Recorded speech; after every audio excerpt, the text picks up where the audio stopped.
एक बेहतरीन लाजवाब प्रस्तुति, एक छोटी सी नन्ही सी बेटी जिनका नाम है पारवी नाग। उसके बाद राम लक्ष्मण युगल डांस परिवार सरकड़ा पांडुका।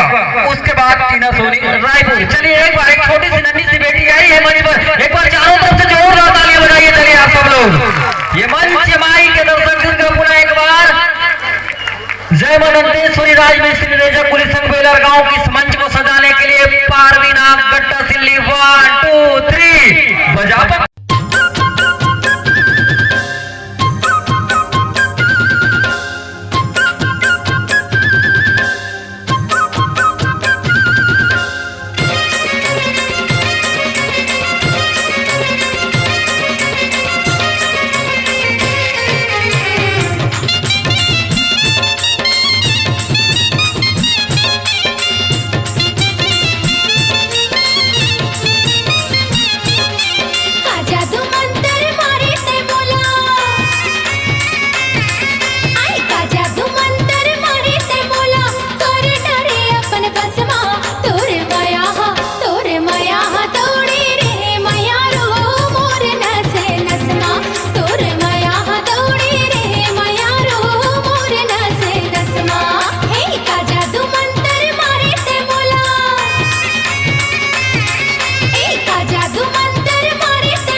कैसे लगी?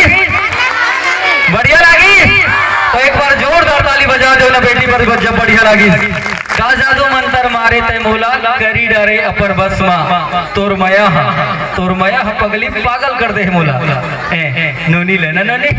चलिए ये रही हमारे बीच साथियों पारवी नाग एकल डांस परिवार गट्टा से एक छोटी सी नन्ही सी बेटी जिनका लगभग 8वां या 9वां मंच। ये हमारे सिहावा विधानसभा क्षेत्र धमतरी जिला का नाम रोशन कर रहे हैं छत्तीसगढ़।